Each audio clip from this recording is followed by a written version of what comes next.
Okay, guys, I'm going to be teaching you about the 4 biomolecules today. And so you're just going to follow along with your notes so that you can be writing them in as you're watching the video. Okay, so how I like to think of the biomolecules, there's 4 of them that we're going to talk about today. It's pretty much in everything, they're pretty much in everything that you eat, but I like to start out with thinking of it like a juicy hamburger. Okay, so you have this hamburger, it's got buns, hamburger buns, it's got meat and grease and cheese, and sometimes it has lettuce and pickles and things on it like that. And so we're going to kind of talk about how you consume or eat things, and that provides energy for your body, or it might help your body build muscle, or it might help your body, store energy for later use. And so we're going to kind of talk about that. So looking at this burger here, one of our biomolecules is called a carbohydrate, carbs. It's called a carbohydrate. So for this burger, your carbohydrate is going to be the buns of the burger, right? So whenever you eat a hamburger, you're going to be eating carbohydrates because you're eating the bread. And then you have the grease that's kind of dripping from the bread and the meat and the cheese. This grease is a fat, is an oil. And so those are considered lipids. Those are lipids that you eat every time you eat grease or oil or fat. And then you've got your meat here. Your meat is going to be your protein. Your protein is what's going to help you build muscle and help build tissues, it helps your fingernails grow, it helps your hair grow. There's a lot of benefits for protein. And then you have inside of the hamburger meat, anything that was once considered living is going to have DNA inside of it, and that's going to be your nucleic acid. So these are just some things we're going to be talking about through the PowerPoint. Just keep in mind that there are 4 different biomolecules we're going to talk about.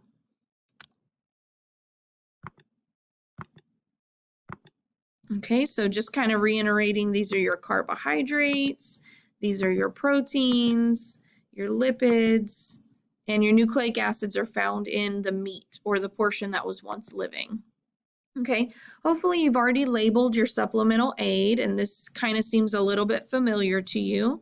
And so as you go through the supplemental aid, it will let you know that carbohydrates like bread can kind of help you do like some short-term sprinting. It'll give you some quick energy, enough needed to be able to maybe run a quick marathon or something like that. And then you've got your fats or your oils, which are your lipids, and this helps to provide storage of energy for later use. So like if you're a hibernating bear, you have to be able to hibernate all through the winter, but yet still have energy to be able to wake up and go on about your day after you've hibernated. And so you have to kind of store that energy for long-term use. And then you have your meat or your protein, which kind of helps you build your muscles.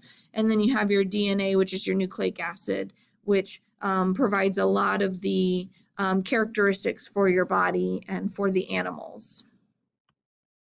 Okay, so you heard this in the Edpuzzle video, but the 4 molecules, biomolecules, so kind of breaking down this word, bio just means life, and molecules are the essential parts that we consume or eat or that are useful in our everyday life on this planet.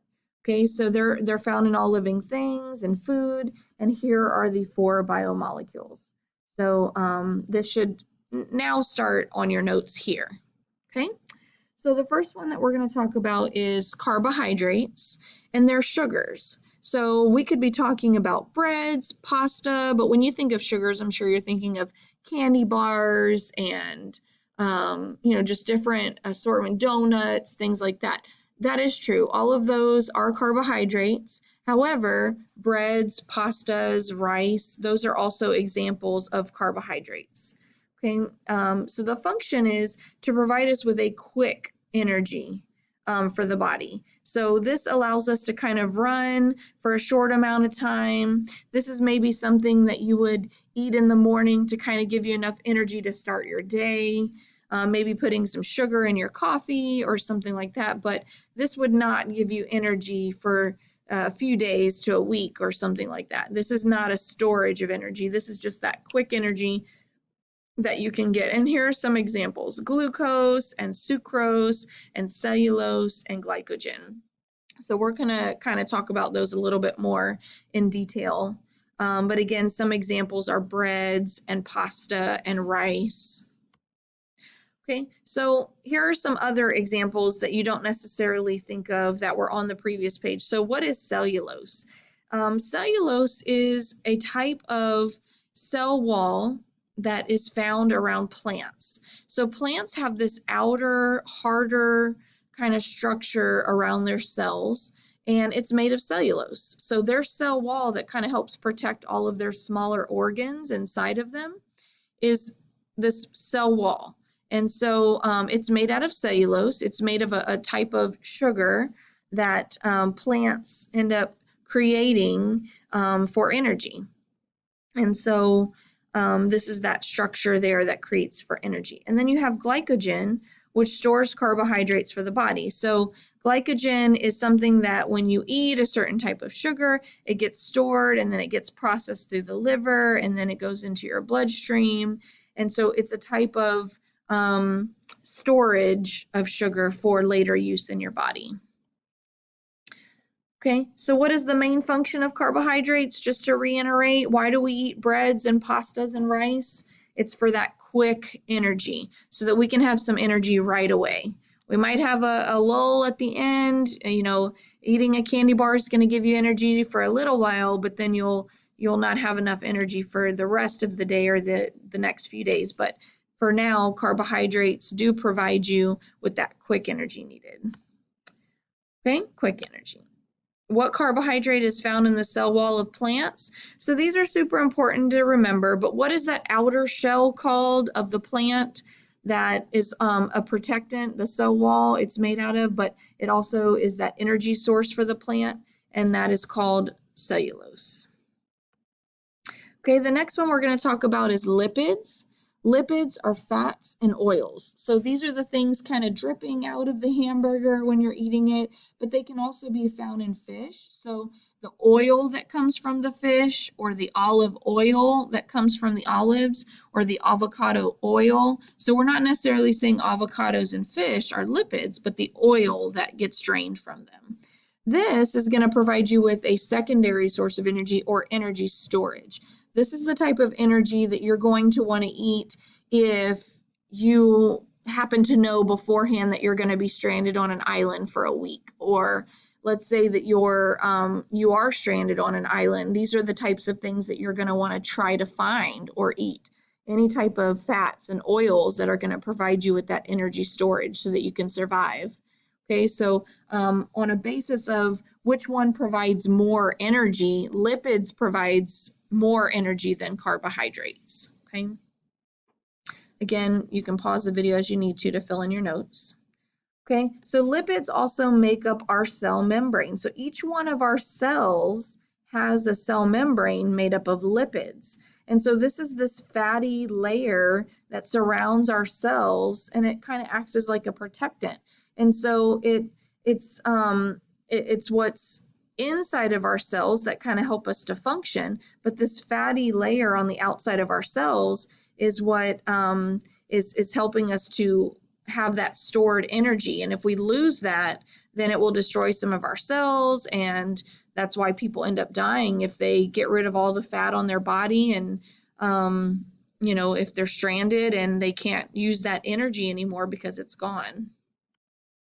All right, so which biomolecule provides the most energy? So which one did we say, carbohydrates or lipids? Which one provides the most energy? Lipids. Okay, which biomolecule would be the most necessary to get quick energy, that really fast energy to begin the day? Carbohydrates. Okay, don't worry about the ping pong activity. We would do that if we were in class. Okay, the next one is proteins. Proteins are made of amino acids, and we'll kind of talk about amino acids a little bit later in the semester. But the reason why we eat proteins and why our ancestors have always eaten proteins is because it helps to build and repair cells, skin, and muscles. So let's say that you end up cutting yourself and you're bleeding and your body needs to repair itself, proteins are going to be the ones that help that. So it's going to help to repair your cells and build your muscles and repair that area of tissue that was torn. And so proteins also help transport molecules through your cell membranes, through that fatty layer. And it also makes enzymes that control chemical reactions. So anytime we take a medication and it goes into our bloodstream and things like that, it's enzymes or proteins that end up speeding up those reactions so that we can start feeling better sooner. So that the medication maybe goes into our system sooner. So we have things called enzymes, which are proteins. Okay, this is just kind of reiterating what it said on the previous, that proteins help cells interact with their external environments. So you have proteins, so remember that this yellow area here was that fatty tissue layer. So this is like the outside of your cell. This is what the outside of your cell would look like. And this yellow fatty tissue here, that's going to be the lipids. And then the purple parts here are going to be your proteins. So the proteins are where they have these little channels where things can go in and out of the cell membrane. It's really hard for things to kind of go through this fatty layer, but especially if you're providing this channel here, then smaller things can kind of go through these proteins, and in a way the proteins are helping them to get the things on the outside of the cell membrane or outside of the cell into the cell. Okay, which biomolecule can be found in a product that helps build muscle? So which one of these helps build muscle? Proteins. Which biomolecule would be the most beneficial to a bear hibernating through the winter? So he's not going to be eating anything for all of winter, and he needs to use his stored energy, right? Which one is that? Lipids. Good job. Okay, so last one, nucleic acids are the genetic information for the body. So the reason why you have a certain eye color and a certain hair color and a certain skin color and how tall you are, those are all because of your DNA. And your DNA was given to you from your mom and your dad. And so those things function together to give you your genetic information. And so that's what nucleic acids are. So anything that was considered once living, like plants and animals, all of those have cells that have DNA inside of their cells. And so the reason why that certain plant is that certain color or that animal is that certain shade is because of its DNA, which is found inside of its cell. So every time that you're eating something that was once living, lettuce, carrot, onion, hamburger, the meat in the hamburger, or chicken, you're eating that animal or plant's DNA. Okay, so again, here's just some examples of where these biomolecules can be found. Carbohydrates are things like breads and pastas and rice and potatoes. Lipids are the fats, the fat that kind of comes from the meats, cheeses, butters, avocado oil. And then you have some proteins, the meats and beans, and then you have the nucleic acid. So basically this picture is because these things were once growing or living at some point, and so this is the DNA inside of the nucleic acids. The DNA inside of these animals is the nucleic acids. Okay, so just to kind of talk about food labels, every time you eat something, you're looking at a food label. So which nutrition label describes a product that would provide the quick available energy while providing the fewest calories? So first you've got to decide which one gives you quick energy. Carbohydrates, right? Carbohydrates give you that quick energy. So we're looking for the one that would provide the quickest, the quickly available energy. So we're going to look for the word carbohydrates. So here there's 13 carbohydrates, and in this food label there's 22 carbohydrates. You would say, okay, this one's better. But they're saying while providing the fewest calories. So if you look here, this one has 180 calories. This one has 140. So this would be the best food label to pick because it has the lowest amount of calories and it provides the most amount of carbohydrates. So this would be the food label that I would choose for this scenario.